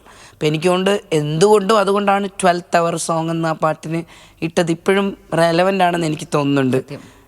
ഖൂബ്സൂരത്തിലെ പോഷൻ കുഞ്ഞി പാടത്തിലെ കുഞ്ഞി സ്നേഹ ഖൻവാക്കറുമായിട്ട് പാടി. ശരിക്കും 2013 എൻ്റെ റെക്കോർഡിങ്. എനിക്ക് തോന്നുന്നു ഇന്നത്തെ പോലെ സോഷ്യൽ മീഡിയ ഒന്നും അത്ര ആക്റ്റീവ് അല്ലാത്തത് കൊണ്ട്, അല്ലെങ്കിൽ നമ്മളൊരു ഹിന്ദി പാട്ടൊക്കെ പാടുമ്പം കുറച്ചും കൂടെ ഇവിടുത്തെ ആൾക്കാരിലേക്ക് എത്തൂലേ അവസാനം. അന്ന് ഞാൻ കൽക്കട്ടയിൽ നിന്ന് പോയിട്ടാണ് റെക്കോർഡ് ചെയ്യുന്നതും. അപ്പോൾ ആ പാട്ട് എനിക്ക് തോന്നുന്നു ഞാൻ അതിൽ ഹിന്ദി പാടിയിട്ടുണ്ടെന്ന് പോലും ആൾക്കാർക്ക് അറിയാവോ എന്ന് സംശയമാണ്. അതൊരു ഭയങ്കര ഇൻട്രസ്റ്റിംഗ് ആയിട്ടുള്ള, അവർ MTV സൗണ്ട് ട്രിപ്പിംഗ് പ്രൊഡ്യൂസ് ചെയ്ത കക്ഷിയാണ് ഈ സ്നേഹ ഖൻവാക്കർ. അവരാണ് ശരിക്കും പറഞ്ഞാൽ ആദ്യം നമ്മളെ നൂറൻ സിസ്റ്റേഴ്സിനെയൊക്കെ കൊണ്ടുവരുന്ന ടുങ്ക് ബാജ് ആ പ്രോജക്റ്റിലോട്ട്. ഭയങ്കര ഇൻട്രസ്റ്റിംഗ് ആയിട്ടുള്ള ഒരു മ്യൂസിക് പ്രൊഡ്യൂസറാണ്. എനിക്ക് ആ ഒരു ചാൻസ് കിട്ടിയത് എൻ്റെ തന്നെ അധ്യാപകനായിരുന്ന ഷാമുൽ ഖൻവാക്കർ, ലക്കി ഓയുടെ എഡിറ്ററായിരുന്ന ആളായിരുന്നു എൻ്റെ കൽക്കട്ടയിൽ എഡിറ്റിംഗ് ഡിപ്പാർട്ട്മെൻറ്റിൽ എൻ്റെ അധ്യാപകൻ. പുള്ളിയാണ് ഈ എൻ്റെ ശബ്ദം പുള്ളിക്കാരത്തിനെ ആദ്യം കേൾപ്പിക്കുന്നത്. അപ്പോൾ അങ്ങനെയാണ് ഞാൻ അതിനകത്ത് വരുന്നത്. ഈ പാട്ട് ശരിക്കും പറഞ്ഞാൽ ഒരു രാജസ്ഥാനി അങ്ങനെ എങ്ങാണ്ടോ ബാക്ക്ഗ്രൗണ്ട് ഉള്ള ഒരു ഫോക്ക് സോങ് ആണ്. ഒരു സ്ത്രീ ഒരു എൻജിൻ ഡ്രൈവറിൻ്റെ കൂടെ പറയുന്ന ഒരു സംഭാഷണമാണ്. സ്പീഡിൽ പോലെ വണ്ടി എൻ്റെ നെഞ്ചിടിക്കുന്നു എന്നൊക്കെ പറഞ്ഞിട്ടാണ് തുടങ്ങുന്നത്. അപ്പോൾ ഇതിനകത്തെ ഡയലക്റ്റും ഒക്കെയാണ് ഒരു കറക്റ്റ് ഡയലക്റ്റ് അല്ല, നമ്മളൊരു നോൺ ഹിന്ദി പറയുന്ന ആൾക്കാർ പറയുന്ന പോലെ പാടിയാലും മതി. പിന്നെ ഇത് ബോംബെ ചെന്ന് പാടുമ്പോൾ വിശ്വദീപ് ചാറ്റർജി ആയിരുന്നു എന്നെ റെക്കോർഡ് ചെയ്തത്. വിശ്വദീപ് ചാറ്റർജി സഞ്ജയ് ലീല ബൻസാലയുടെ ഒക്കെ പടത്തിൻ്റെയൊക്കെ സൗണ്ട് കൈകാര്യം ചെയ്യുന്ന വ്യക്തിയാണ്. ഞങ്ങളവിടെ ഒരു വർക്ക്ഷോപ്പ് എടുക്കാൻ വന്നപ്പോഴാണ് പരിചയപ്പെട്ടു. ഞാൻ ചെല്ലുമ്പോൾ പുള്ളിക്കാരനാണ് അവിടെ ഇരിക്കുന്നത്. അപ്പോൾ ഈ പറഞ്ഞ പോലെ വലിയ ഒരു പ്ലാറ്റ്ഫോം ആയിരുന്നു ആക്ച്വലി എനിക്കത്. അല്ല, എനിക്ക് സത്യത്തിൽ നിങ്ങളത് പാടുന്ന അറിയില്ലായിരുന്നു പണ്ട്. ആ പടം എനിക്ക് ഭയങ്കര ഇഷ്ടമുള്ള പടമാണ് ഖൂബ്സൂരത്ത്. ഞാൻ ഇടയ്ക്കിടയ്ക്ക് ഇട്ട് കാണും. സോനം കപൂറിൻ്റെ ഒരു ക്യാരക്ടറും എൻ്റെ ഒരു രണ്ടാളും ഒരു ADHD കൈൻഡ് ഓഫ് ക്യാരക്ടറാണ്. എവിടെ അടങ്ങി നിൽക്കില്ല, ബട്ട് ഭയങ്കര ഹാപ്പി, ചില സമയങ്ങളിൽ ഭയങ്കര ഗ്ലൂമി, അങ്ങനെ. അപ്പോൾ അതുകൊണ്ട് എനിക്ക് ആ ക്യാരക്ടർ ഇഷ്ടമായിട്ടാണ് പടം കാണുന്നത്. ആ പടത്തിൽ ഏറ്റവും രസമുള്ളൊരു ഭാഗമാണ് ആ പാട്ട്. ഇവരെല്ലാവരും കൂടെ രാമുക്കാക്ക എന്നൊക്കെ പറഞ്ഞിട്ടൊരു സീക്വൻസിലാണ് തുടങ്ങുന്നത്. ഇവര് എല്ലാവരും കൂടെ ഒരു മനുഷ്യൻ ആദ്യമായിട്ട് ആ പാട്ടിനെ കുറിച്ച് എന്നോട് സംസാരിക്കും. അല്ല, അതുകൊണ്ട് തന്നെ ആ പാട്ട് ഞാൻ കേൾക്കലുണ്ട്. ആ പാട്ട് എനിക്ക് ഇഷ്ടമാണ്. പക്ഷെ when it comes to you, interview സാധനങ്ങളൊക്കെ വന്നപ്പോഴാണ് ഇത് നിങ്ങളാണോ പാടിയത്? ഞാനും സുനിധി ചൗഹാനും കൂടെ പാടി. It's A female duet. പാടാ. अंजन की सीटी में मारो बम डोले, अंजन की सीटी में मारो बम डोले, चला चला रे ड्राइवर चल मत होले होले, चला चला रे ड्राइवर चल मत होले होले, चला और बगाले ड्राइवर चल मत होले होले. ഭയങ്കര രസമുള്ള പ്രൊഡക്ഷനാ അത്. അതിന്റെ മ്യൂസിക് ഡിസൈന് ഭയങ്കര രസമല്ലേ, ഭയങ്കര ഇഷ്ടമല്ലേ. ഈ പരീതിന്റെ മൂത്തമോള്, അതുപോലെ സുബൈദ, അങ്ങനെ നമ്മള് ചിന്തിക്കാത്ത അത്രയും ഒരുപാട് ക്യാരക്ടർ അല്ലെ ഒരുപാട് സ്ഥലങ്ങളിൽ ഇങ്ങനെ തൊട്ട് പോയിട്ടുണ്ട്. അപ്പൊ അതൊക്കെ ആക്സിഡന്റിലായിരുന്നു. ഈ ആക്സിഡന്റുകളിൽ ഏറ്റവും ഇഷ്ടപ്പെട്ട ആക്സിഡന്റ് ഏതാ? അത് തീർച്ചയായിട്ടും സുബൈദ തന്നെയാണ്. അത് കഴിഞ്ഞ് ഇടുക്കി ഗോൾഡിലൊരു കുഞ്ഞു വേഷം, പിന്നെ ടോപ്പിലെ രാജാവിലെ ഒരു പാടുന്ന അതെ, സമരപ്പന്തലിൽ പാടുന്ന, അതെ. പിന്നീട് പരീത് പണ്ടാരി ഏറ്റവും ഒടുവിൽ എനിക്കോട് മലയാളത്തിൽ പുറത്തു വന്ന അങ്ങനത്തെ ഒരു ചിത്രമാണ്. പരീത് പണ്ടാരി ആക്ച്വലി എന്ന് പറഞ്ഞാൽ ഒരു തിയേറ്റർ ഭയങ്കര ഹിറ്റൊന്നും അല്ലാത്ത ഒരു സിനിമയാണ്. പക്ഷെ എനിക്ക് പിന്നീട് യൂട്യൂബിൽ റിലീസ് ചെയ്തപ്പോൾ ആരൊക്കെ കണ്ടിട്ടുണ്ടെന്ന് തോന്നുന്നു. ഒരു ഇൻഡിപെൻഡന്റ് കൈൻഡ് ഓഫ് മൂവിയാണ്. മെഹർ എന്ന് പറഞ്ഞൊരു ക്യാരക്ടറാണ്. രസമായിരുന്നു, ഒരു നൈസ് എക്സ്പീരിയൻസ്. റിപ്പീറ്റഡ് സാധനങ്ങളല്ല, ക്യാരക്ടേഴ്സ് ഒക്കെ. ഇപ്പൊ ഞാൻ ജപ്പാൻ എന്ന് പറഞ്ഞ കാർത്തിയുടെ മൂവിയിലൊരു കുഞ്ഞു വേഷം ചെയ്തിട്ടുണ്ട്, ഒരു പോലീസിന്റെ വേഷം. നമ്മുടെ രാജു മുരുകൻ സാറ് ഡയറക്ട് ചെയ്ത് കാർത്തി അഭിനയിച്ചൊരു പടത്തിലൊരു പോലീസിന്റെ ക്യാരക്ടർ. സിലോണിലെ പാട്ട്. സിലോൺ, അതാണ് ഞാൻ പറയുക. വേറൊരു ഇതെന്ന് വെച്ചാല് പാടിയിട്ടുള്ള പാട്ടുകളൊക്കെ ഒന്നിൽ ടൈറ്റിൽ സോങ് ആയിരിക്കും, അല്ലെങ്കിൽ പടത്തിലില്ലാത്ത പാട്ടുകളായിരിക്കും. അതുകൊണ്ട് പലർക്കും അങ്ങനത്തെ ഫുൾ പടത്തിലൊക്കെ വന്ന പാട്ട് ഈ ബാച്ചിലർ പാർട്ടിയിലെ കപ്പ കപ്പയും അയലത്തെ വീട്ടിൽ അങ്ങനത്തെയൊക്കെ പാട്ടുകളാണ്. കുരുതി അല്ലെങ്കിൽ ഇപ്പം ലാസ്റ്റ് വന്ന ഡബ് ചെയ്ത കൂടെ ഒപ്പപ്പാടി ആ മറ്റേ കിങ് ഓഫ് കത്തയിലെ പാട്ട്. അതല്ലാതെ ഈ സിലോണിലെ പാട്ടൊക്കെ ശരിക്കും പറഞ്ഞാൽ ഭയങ്കര ഭയങ്കര ഹോണ്ടിങ് ആയിട്ടുള്ള പാട്ടുകളാണ്. സിലോണിൻ്റെ മൂവി ഇറങ്ങി 2ാമത്തെ ദിവസം തന്നെ ഇഷ്യൂ ആയിട്ട് ബാൻ ചെയ്യേണ്ടി വന്ന മൂവിയാണ്. അപ്പോൾ അതിലെ പാട്ടും സിനിമയും അതോടൊപ്പം തന്നെ പോയി. പക്ഷെ ഭയങ്കര രസമുള്ളൊരു പാട്ടായിരുന്നു. 7 കുറുക്ക് 2 നെടുക്ക് 4 பேரு வாகனம் என்ன காட்சி ஒரு நாளுக்கு நீயும் தானே போகணும் நானும் தானே போகணும் ஐயா போய தானே தீரணும் நம்ம சந்தோஷமா வாழணும் 4 மாடி காரணம் போறது பாடத்தான் நாதியத்த நாங்களும் போவது மேலத்தான் 4 மாடி காரணம் போறது பாடத்தான் நாதியத்த நாங்களும் போவது மேலத்தான் போகும் வழி பாதையெல்லாம் ஒன்னுத்தான் போகும் வழி பாதையெல்லாம் ஒன்னுத்தான் அங்கே போன பின்ன சொந்தம் நமக்கு மண்ணுதான் சொன்னா கேளுங்க இது உண்மை தானுங்க சொன்னா கேளுங்க இது உண்மை தானுங்க 7 குறுக்கு 2 நெடுக்கு 4 பேரு வாகனம் என்ன காட்சி ஒரு நாளைக்கு நீயும் நானும் போகணும் நம்ம സന്തോഷമാ വാഴണം. ഭയങ്കര അർത്ഥമുള്ള പാട്ടാണ്. എങ്ങനെ വന്നാലും മണ്ണും മണവും ഒക്കെ 4 പേര് അവസാനം എടുത്തോണ്ട് പോകുന്നത് മണ്ണ് അടിയാൻ തന്നെയാണ്. എല്ലാവരും നീയും ഞാനും മണ്ണിലേക്ക് തന്നെയാണ് പോവാന്നുള്ളതാണ്. ഈ ഒരു നേച്ചറുമായിട്ട് ബന്ധപ്പെട്ടിട്ടുള്ള എന്തെങ്കിലും ഒരു സംഭവം നിങ്ങളെ ചുറ്റിപ്പറ്റിയിട്ട് എപ്പോഴും ഉണ്ടാവും അല്ലേ? പാട്ടിലോ വരികളിലോ അല്ലെങ്കിൽ താങ്ക്ഫുൾ അല്ലേ എങ്ങനെയെങ്കിലുമൊക്കെ. ബ്ലിസ്ഫുൾ. ഒരു വേഴം നാഗം. ഒരു വേഴം നാഗം ഒன்று വീഴ്ത്ത പാർക്കയിൽ ഒരു താഴമ്പൂ തടുത്ത് മരുണ്ടതാം സഖി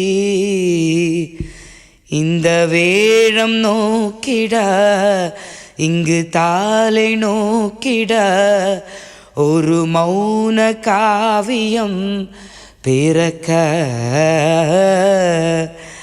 இது அந்தி பாகமா யுக நீள கானமா நொடி நேர யோகமா സഖി. ഓ പഠിപ്പിച്ച നന്നായിട്ടുണ്ട്. എനിക്കേ ഒരു പാട്ടുണ്ട്, അമൃതവർഷിണി. ഒരു ദളം മാത്രം. അയ്യോ.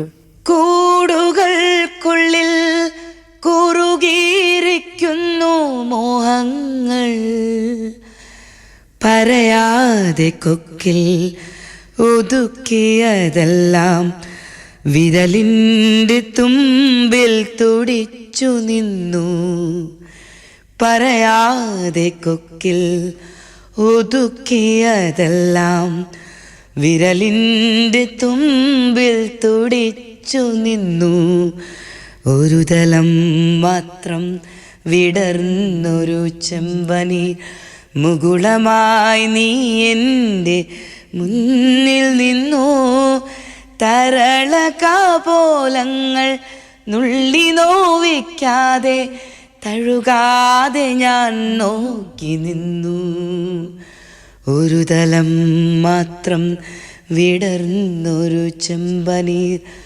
മുകുളമായി നീ എൻ്റെ മുന്നിൽ നിന്നു. അങ്ങനെ എൻ്റെ ലിസ്റ്റ് തീർന്നിട്ടേ ഇല്ല, ലിസ്റ്റ് ഒരുപാടുണ്ട്. പക്ഷേ ഞാൻ ഇനി രണ്ടാമതൊരു സിറ്റിങ്ങിന് പാർട്ട് 2 എന്ന് പറഞ്ഞ് വിളിക്കേണ്ടി വരും. എന്തായാലും ആഗ്രഹിക്കുന്ന തരത്തിലുള്ള ഡോക്യുമെൻ്ററി അതാണെങ്കിലും അല്ലെങ്കിൽ മ്യൂസിക് പ്രൊഡക്ഷൻ ആണെങ്കിലും ഇനി അതല്ലെങ്കിൽ ഇൻഡിപെൻഡൻ്റ് ആയിട്ടാണ് നിങ്ങളെ സ്വന്തം. ശരിക്കും അതിപ്പോൾ പറഞ്ഞ പോലെ ഒരു 4 വർഷം എന്ന് പറഞ്ഞു കഴിഞ്ഞാലേ നമുക്ക് കൊറോണ കാലഘട്ടം എല്ലാവർക്കും അറിയാം. പ്രത്യേകിച്ച് പെർഫോമിങ് ആർട്ടിസ്റ്റുകൾക്ക് സ്റ്റേജ് എന്ന് പറയുന്നതാണ് നമ്മുടെയൊക്കെ എനർജി മുന്നോട്ട് പോകാൻ. അപ്പോൾ ഈ സ്റ്റേജ് ഇല്ലാണ്ട് നമ്മൾ ഭയങ്കര ഡിപ്രഷനിലായിപ്പോയി. ഞാനൊക്കെ ശരിക്കും വല്ലാണ്ട് ഡിപ്രഷനിലായിപ്പോയൊരു ഫേസ് ആണ് ആക്ച്വലി. ഡിപ്രഷനിലായി പോയിട്ടുണ്ട്. ഡിസംബറിൽ ആക്സിഡന്റ് ഉണ്ടായിരുന്നു, അപ്പോൾ കിടന്ന് അല്ലേ, അപ്പോൾ കുറച്ച് കാലം കിടന്നിട്ടുണ്ട്. അല്ല അത് ചെറിയ അതൊന്നും കുഴപ്പമില്ല. അതായത് പ്രീ എക്സാമിൻ്റെ ഒരു കാമണിക്കൂർ മുന്നേ കൂൾ ഓഫ് ടൈം ആയി കോവിഡിന്റെ മുന്നേ കൂൾ ഓഫ് ടൈം നിങ്ങൾക്ക് കിട്ടിപ്പോയിട്ടുണ്ട്. അപ്പൊ തന്നെ അതിന്റെ കണ്ടിന്യൂഷൻ അല്ലേ? അതിന്റെ കണ്ടിന്യൂഷനാണ് കോവിഡ് വന്നത് ശരിക്കും പറഞ്ഞു. അപ്പം എനിക്ക് തോന്നുന്നു അതും ഇതും ഒക്കെ കൂടെ ചേർന്നിട്ട് ആ സമയം എന്ന് പറയുന്നത് എൻ്റെ ലൈഫിൽ പേഴ്സണലിയും പ്രൊഫഷണലിയും ഒക്കെ ഡ്രാസ്റ്റിക് ചേഞ്ചുകളും റിയാലിറ്റീസൊക്കെ ഇങ്ങനെ മുന്നിൽ കൊണ്ടിട്ട് എന്നൊരു സമയമായിരുന്നു. അത് മനുഷ്യരെക്കുറിച്ചായാലും സാഹചര്യത്തിനെ കുറിച്ചായാലും ജീവിതത്തിനെ കുറിച്ചായാലും മൊത്തം കാര്യങ്ങളെക്കുറിച്ച്. അപ്പം നമുക്ക് അറിയാൻ പറ്റാതെ ഭയങ്കര സിങ്കിങ് ആയിട്ട് പോയിട്ടുള്ള അവസ്ഥകൾ വരെ ഉണ്ടായിട്ടുണ്ട്. അപ്പം ഇതിനകത്ത് നമ്മൾ ഊർജ്ജം എടുക്കുന്നതും കൊടുക്കുന്നതും മനുഷ്യരിൽ നിന്ന് എടുക്കുകയും മനുഷ്യരിലേക്ക് കൊടുക്കുകയും ചെയ്യുന്നൊരു ഇതായിരുന്നു. അപ്പം ശരിക്കും അതിന് ശേഷം ഇപ്പോൾ ഒരു വലിയ യാത്ര പോയിരുന്നു ഞാൻ. അത് നമുക്ക് വേറൊരു എപ്പിസോഡിൽ പറയാമെങ്കിൽ തീർച്ചയായിട്ടും ഒരു ഓൾ ഇന്ത്യ ഒരു ഭാഗത്ത് ഇപ്പം CK വിനീതും റിനോ ആൻറ്റോ ഒക്കെ ചെയ്ത സോസർ സഫാരിയിൽ അവരുടെ മണാലി മുതൽ ഒരു സ്ട്രെച്ച്, ഒരു 30 ദിവസത്തെ സ്ട്രെച്ച് ഞാനും കൂടെ അവരോട് ട്രാവൽ ചെയ്തു. അതൊരു 4 വർഷത്തിന് ശേഷമുള്ള യാത്രയാണ്. യാത്രകൾ എപ്പോഴും എനിക്ക് ഊർജം തന്നിട്ടേ ഉള്ളൂ. ആ യാത്രയിൽ തിരിച്ചു വന്നിട്ട് ഇപ്പം രസയ്ക്ക് വേണ്ടിയിട്ട് ഒരു 2-3 പാട്ടുകളുടെ പ്രൊഡക്ഷനിലാണ്. എനിക്ക് തോന്നുന്നു അതിപ്പോൾ ഈ പറഞ്ഞ പോലെ അധികം വൈകാണ്ട് എല്ലാവരിലേക്കും എത്തിക്കാൻ പറ്റുന്നതാണ് വിചാരിക്കുന്നത്. ശരിക്കും പറഞ്ഞാൽ ഒരു എനർജി ഇല്ല, എവിടെ തുടങ്ങണം എന്ന് അറിഞ്ഞുകൂടാതെ നിൽക്കുന്നൊരു സ്ഥലത്തു നിന്ന് ഈ യാത്രകളും ഒക്കെ തന്നൊരു അനുഭവത്തിൽ നിന്ന് അങ്ങ് സ്റ്റാർട്ട് ചെയ്തു ആക്ച്വലി. അതിൻ്റെ ഒപ്പം കൂടെ നിന്ന് ഒരുപാട് മനുഷ്യരുണ്ട്, അവരൊക്കെ ഞാൻ ഓർക്കുകയാണ് ഈ സമയത്ത്. അപ്പം എന്തായാലും ഒരു ഓൺ ട്രാക്കിലാണ്. എനിക്ക് തോന്നുന്നു അത് ഇറങ്ങുമ്പോൾ നമുക്ക് കൂടുതൽ വിശേഷങ്ങളായിട്ട് വരാം. സെറ്റാണ്. അപ്പം എന്തായാലും ആ ആഗ്രഹങ്ങളൊക്കെ അങ്ങോട്ട് സാധിക്കട്ടെ. വീണ്ടും ഒരു പാട്ട് ഒരു അധികം വൈകാണ്ട് നമ്മൾ കണ്ടുകൊണ്ട്. Thank you. ഭയങ്കര ഡിഫറെൻ്റ് ആയിട്ടുള്ളൊരു ഇൻ്റർവ്യൂ ആയിരുന്നു ആക്ച്വലി. എപ്പോഴും മറ്റേ ഫോക്ക് സോങ്സ് അല്ലെങ്കിൽ അങ്ങനത്തെ പാട്ടുകൾ മാത്രം അല്ലേ പറയുന്നതും. അത് മാത്രമല്ല പേഴ്സണൽ ഇഷ്ടങ്ങളുള്ള ഒരുപാട് പാട്ടുകളിലേക്ക് പോയില്ലേ.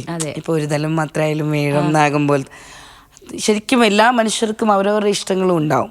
ഈ കാറ്റഗറൈസ് ചെയ്യുന്നതോ നമ്മൾ സ്റ്റീരിയോ ടൈപ്പ് ചെയ്യുന്നതോ വലിയ വിഷമമാണ്. എനിക്ക് മാത്രമല്ല, എനിക്ക് ഏതൊരു ആർട്ടിസ്റ്റിനും വിഷമമായിരിക്കും. അതെനിക്ക് തോന്നുന്നു വേറെ ആർട്ടിസ്റ്റുകൾ വരുമ്പോൾ ചോദിച്ചാൽ അറിയാം.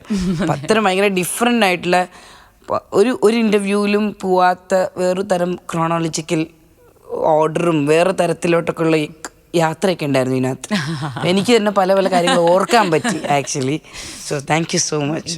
Thank you.